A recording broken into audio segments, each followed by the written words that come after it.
Yo, what is going on?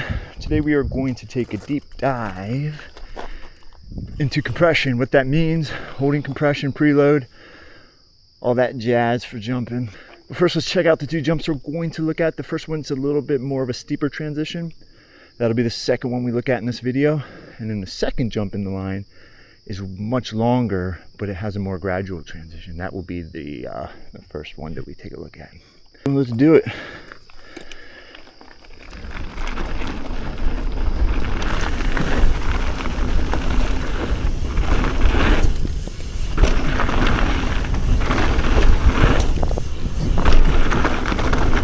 Let's take it back to the computer and we will take a look at what we got.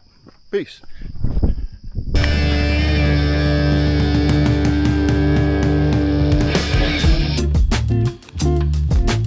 Okay, let's check this out. So this is a typical bike park style tabletop. The transition I wouldn't consider steep, though it is steeper than it appears in this video.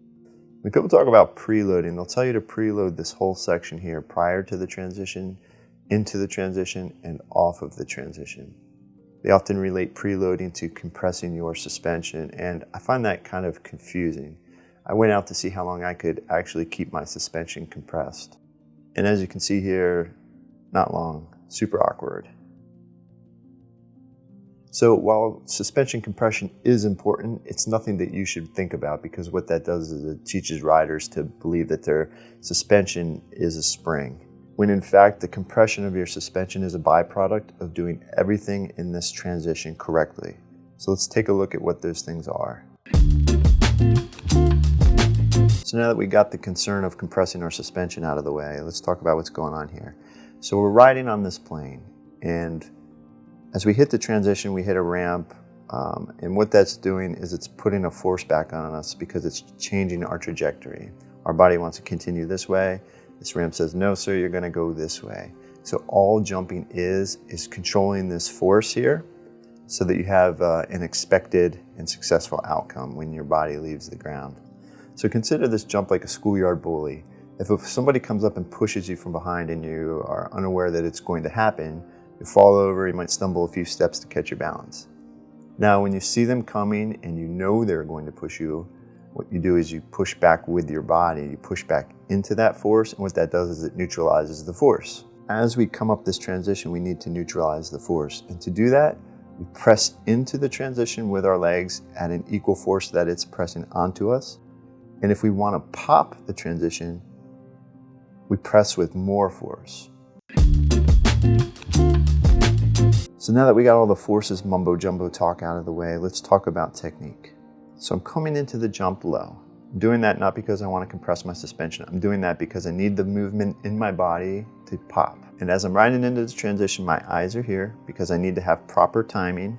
As I come up the transition, I push into my heels because I know this force is going to push onto me. So I'm pushing into my heels to keep my weight over my bottom bracket. My back is straight. And what I'm doing is I'm starting to stand up at a point where I'm timing it so that I'm completely stood up after my rear wheel leaves the transition. So this is called pushing through the lip. Let's look at this again. So I'm coming in low, knees are over my toes. I'm pushing into the transition equally or more than it's pushing on me. And when I know that I need to time my pop, as soon as I leave the transition, I start to stand up.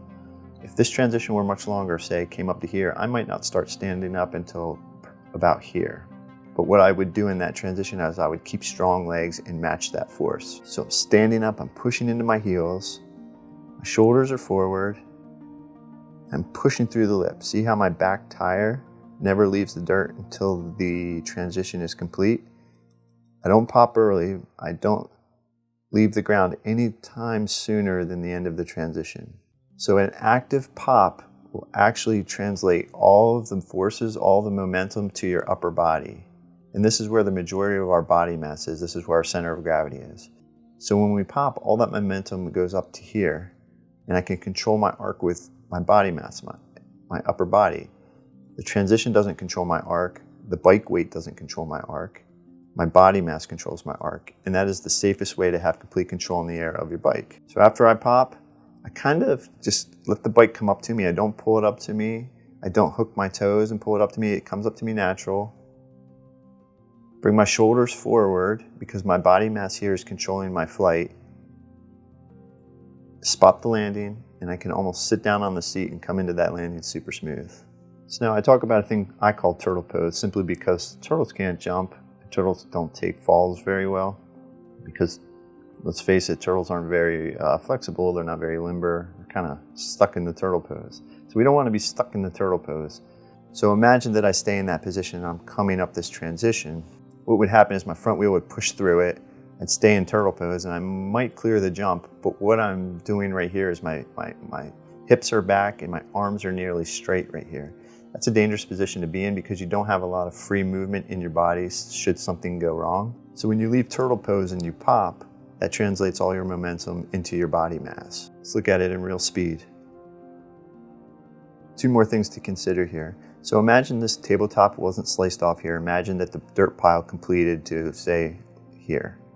So that dirt pile would actually kind of almost parallel our arc, our trajectory arc. So when you're active on the bike and you actually actively pop rather than just riding off of it with speed to clear the jump, your front wheel C will follow that natural arc if that dirt pile were still to be there. So there's something here I recognize that I never did until I watched this frame by frame. Let's see if I can draw it out for you.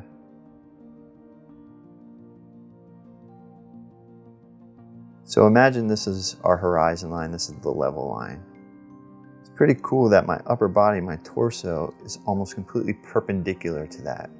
Another thing that's kind of cool is if you look at my hips, see if I can draw out the hip line. There's the hip line. That is nearly perpendicular to the transition. So the transition has some curve to it, so we're going to have to average that out. So check that out, that's kind of cool. My hips are perpendicular to not only the transition, but kind of the trajectory that my bike is starting to take. You can see here how this line matches up with the wheels. So let's look at it one more time. We'll do a condensed too long didn't listen version.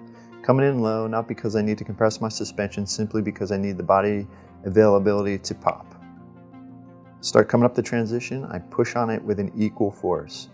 I see where the lip ends, and I know that I need to time my stand up, my pop, to the point where I'm leaving it.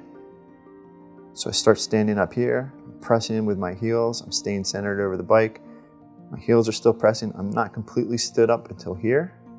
What that means is I'm still actively pressing the whole way through this top of the transition. I'm completely stood up here. What that did is it transferred all of my momentum into my main body mass, which is here. That will help to control my arc. I'm in complete control here. I don't scoop, I let the bike come up to me. Bring my shoulders forward, that helps transition down into the landing that I've spotted. Bingo. Smooth ride out. So let's check this out too. So these are two cameras here. One is the profile of the jump, the other one is my POV. Syncing up the cameras, they're synced. So let's take a look at this. So here's the camera right here. There's my eyeballs right there. Here's the tree, there's a tree. So I'm coming into the transition, and this is what I find interesting. So right here, this view right here, from the rider's POV, I'm leaving the transition right here. My front wheel's about coming off of it. But if you look at it from the profile, there are maybe 2-3 feet still left of transition here. So I just want to bring awareness to perspective. And this could have a lot to do with why new riders, new jumpers pop early, because their perspective is actually different than reality here. And that may be why it takes so long to establish good timing. So as you work on establishing good timing, just keep this thought here that your perspective might actually not be all that accurate. So for a lot of people say that you need to know how to bunny hop to learn how to jump.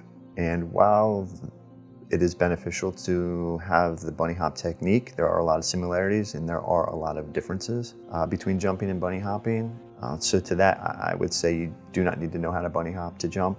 Let's take a look at some of those similarities and some of the differences. So as I come into a bunny hop, I'm further forward than I would be if I were riding up to the transition of a jump.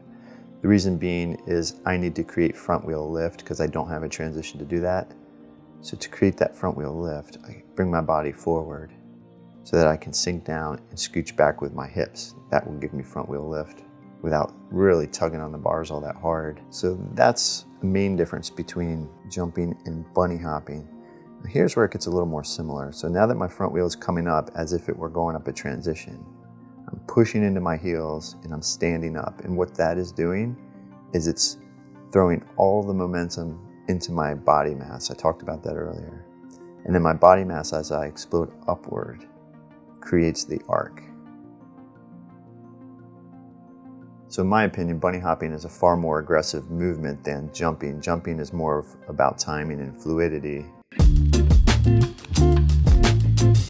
Okay, in this exercise, I really envisioned this as a tabletop. So this line here is the end of the takeoff transition, and this line here is the beginning transition of the landing. And as I rode into it, I really did my best to envision this as a jump. And I really wanted to replicate how much effort I put into the preload and the pop. So as you can see, the bike didn't come off the ground a whole lot. My suspension didn't compress a whole lot. Why? Because it's really the jump that compresses your suspension. It's that force pushing back into you. But the point of this here is jumping is more of a fluid movement rather than an aggressive pop.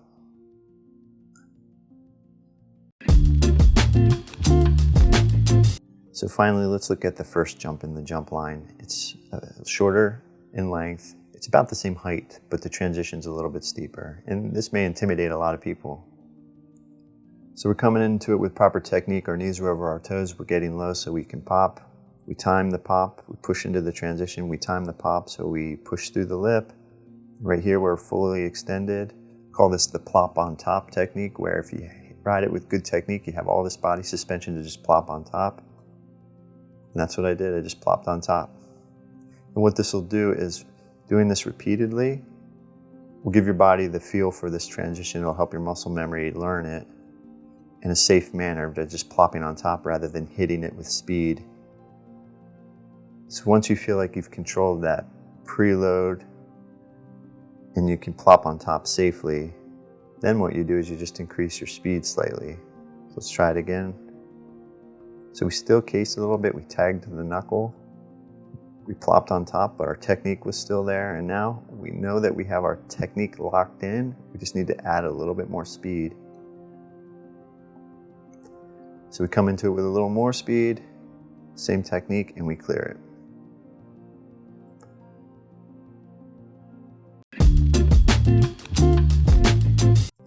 All right, so I hope you found this video helpful.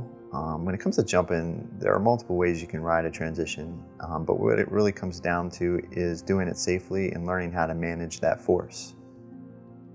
It comes down to repetition, it comes down to muscle memory, it comes down to timing, but you can do it, you got this. Get out there and get after it.